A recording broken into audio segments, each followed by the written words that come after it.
Why forcing people back to the office is backfiring, on what we should do instead. So today's conversation won't be long, but I think it helps most of us in the workplace, but employers and employees. So just come with me. So you see, companies have been forcing everyone back to the office, and most of them have been facing resistance. Even though we've had higher turnovers and the morale, which is normally low, in some cases, we've also noticed cases of quiet quitting.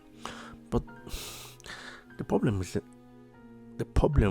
we miss is that coming to the office is not a problem. The problem is naturally the approach, because the biggest revelation we noticed from COVID was how COVID helped us change our mindset. But come with me.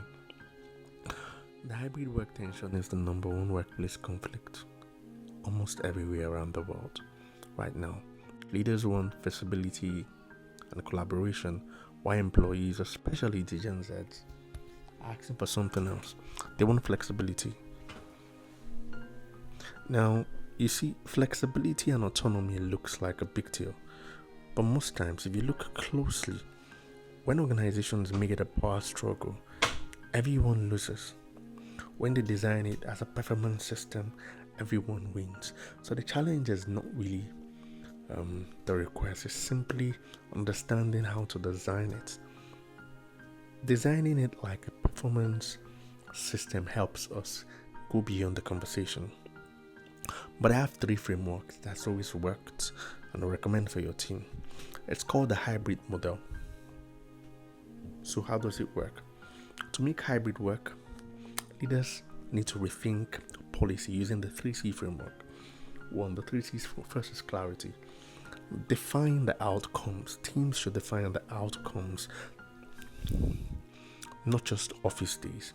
What does success looks like in a measurable terms if we all come to office in the next 30 days, 60 days? Choice. Give teams structured flexibility. For instance, there should be things like anchor days, rest, and flexible. Now, what this does, let me come again. There should be things like 2 anchor days, rest days, which also brings about flexibility.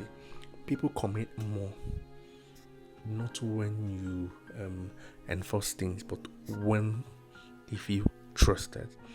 So the idea behind this conversation is the trust. It's the trust that the employer wants to have, knowing that his team, irrespective of wherever they are in the world, that they will deliver. Because if you finally trust your team will deliver, there'll be less concern. If you really also trust that culture will be transferred most times, and especially if you have a funnel that is building the next leader, the next gen leader, and you know very well that your team understands the assignment, the best of us will not be concerned about. So we work on the trust issues, irrespective of where we are.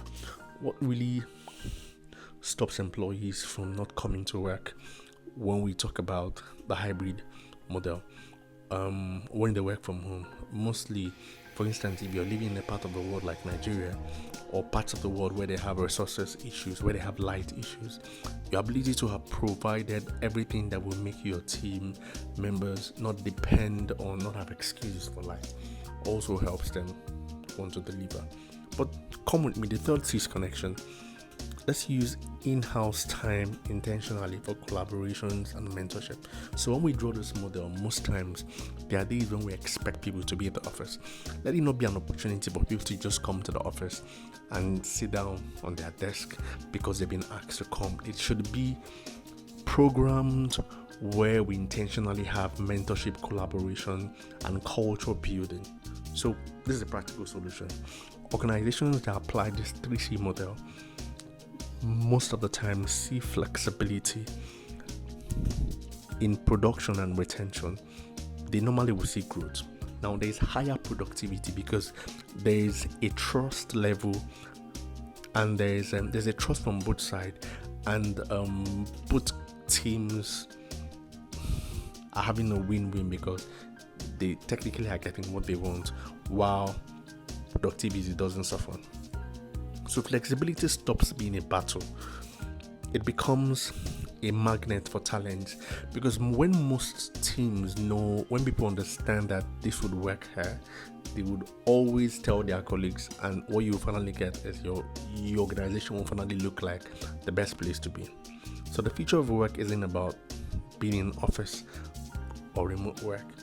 It's about designing a work that works. So if you're leading a team or shaping HR policy, the key thing is to always ask yourself, are we managing presence? Are we managing performance? The answer most of the times will decide whether you keep your best employees in 2025, because you need your best employees. My name is Charles Sobi. Have an amazing work.